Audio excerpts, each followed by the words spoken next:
আমি যে খারাপ কাজগুলো করেছি তার জন্য তুই দায়ী, শুধুমাত্র তুই দায়ী রাঙা।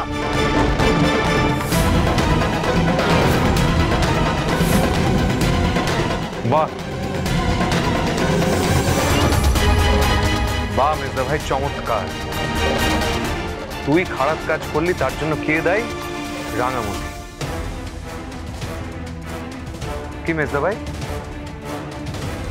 বাবাকে ভুল বুঝে টাকা নিবি, বাড়ির দলিল নকল করবি, সব থেকে বড় কথা বাবার সই নকল করলি, এই বাড়িটা দখল নেওয়ার চেষ্টা করলি, সবকিছু তোকে রাঙামতি শিখিয়ে দিয়েছে, তাই তো? কি রে মেজদা ভাই, এই সবের জন্য রাঙামতি কিভাবে দেয় বুঝিয়ে বল।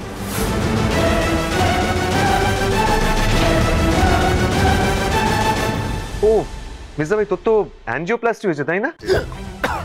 আরে তোর তো রেস্টের প্রয়োজন। এরপর কিন্তু আমার মাথাটা গরম করাস না মেজদা ভাই। আমার যদি মাথাটা গরম হয় তাহলে কিন্তু তোর জন্য সেটা ভালো হবে না। তোর কিন্তু আবার আর একটা অ্যাটাক হতে পারে। এই আহেরি শুনলে শুনলে নিজের বউকে প্রোটেক্ট করবার জন্য ও কিভাবে কথা বলছে তুমি শুনলে? হ্যাঁ, প্রোটেস্ট করবো, আলবাত প্রোটেস্ট করবো।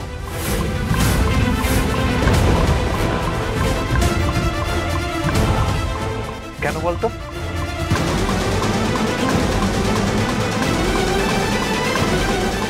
কারণ রাঙামতি আমার ওয়াইফ।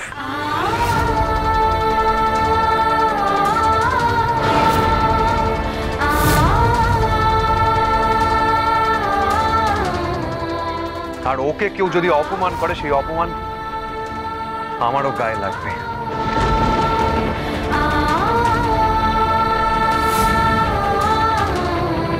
আর তখন আমি বারবার দরকার হলে প্রোটেস্ট করবো, বুঝতে পেরেছিস? অবশ্য তুই আর কি বুঝবি।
দেখলে শুনলে, একলব্য কিন্তু আসলে এই কথাগুলো বলে গেল তোমাকে শুনিয়ে, তোমাকে শোনাবার জন্য ওই কথাগুলো বললো। তো তুমি বুঝতে পারলে না? ও ও তোমাকে বলতে চাইলো তুমি জোর করে এই বাড়িতে ঢুকে পড়েছো, এই বাড়িতে তোমার কোনো জায়গা নেই।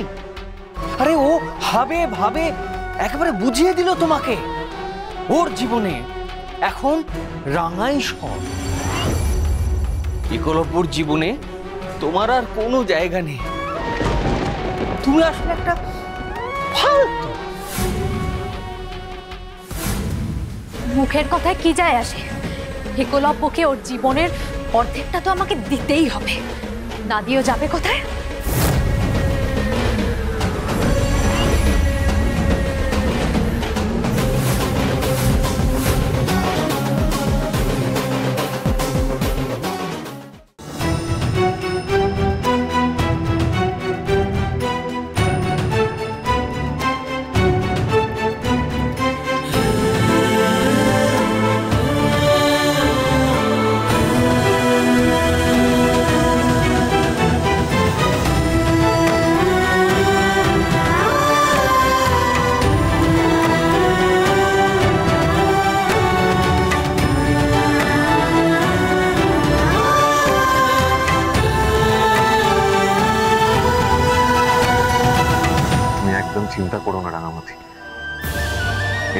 থাকতে আর কোনো রকম অন্যায় তোমার সঙ্গে হবে না।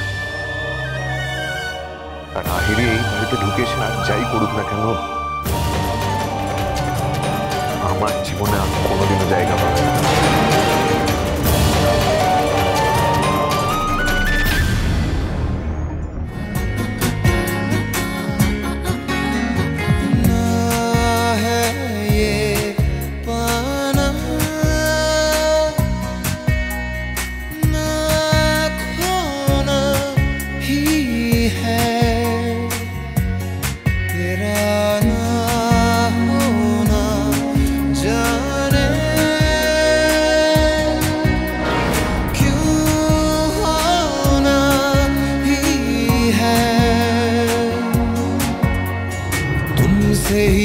दिन होता है কেউ না, আমি তোমাকে কথা দিচ্ছি এখন থেকে তোমাকে আর কোনো কিছুর জন্য কাঁদতে হবে না। সব কিছুতে আমি তোমার পাশে আছি।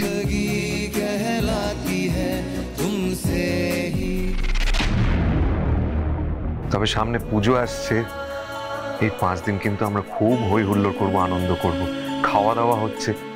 আবার তুমি তো একদিনে রান্নার দায়িত্বও নিয়েছো। এই পরিস্থিতির মধ্যে রাঙামতি এই ইনভলভমেন্টের মধ্যে কিন্তু আমাদের বাড়ির পরিস্থিতিটা সুস্থ রাখতে হবে, ভালো রাখতে হবে, বুঝতে পেরেছো?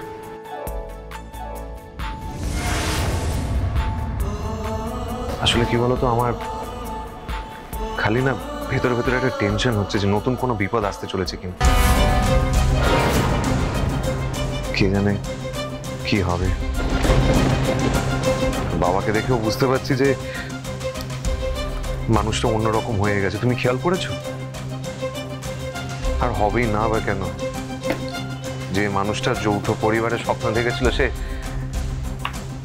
সে নিজের সন্তানের কাছ থেকে প্রতারণা, বিশ্বাসঘাতকতা পেয়ে তো চুপচাপ হয়েই যাবে। আর বাবাও সেই জন্য চুপচাপ হয়ে গেছে। জানো এই বাড়িতে না, এই বাড়ির থেকে না আনন্দটা একেবারে চলে গেছে। এই আনন্দ তোমাকে আর আমাকে এক হয়ে ফেরাতে হবে।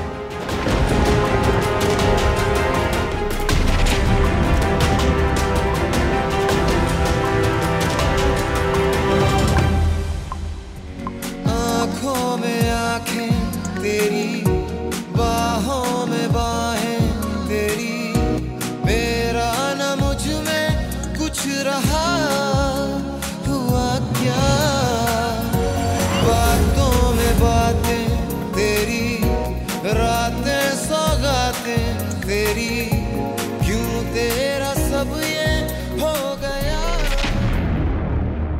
তুই কোনো চিন্তা করিস না অরুণবাবু, আমি থাকতে এই পরিবারের কারোর গায়ে একটা আঁচড়ও আমি লাগতে দেব না।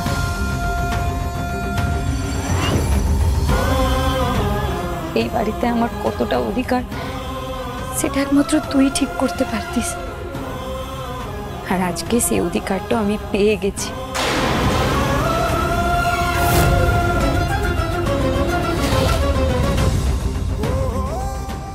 তুই আমাকে বুঝিয়ে দিয়েছিস যে তুইও চাস আমি আমার অধিকারটা নিয়ে এই বাড়িতে থাকি।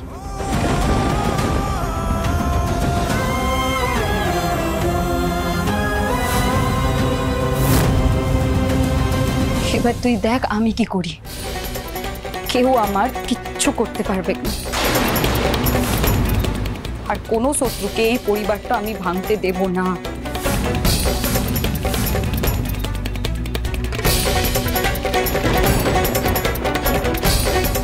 আমিও তোমাকে চ্যালেঞ্জ করছি রাঙা, কিছুতেই আমি এই ফ্যামিলিকে এক হয়ে থাকতে দেব না। একলব্যর জীবন থেকে তোমাকে আমি সরাবো।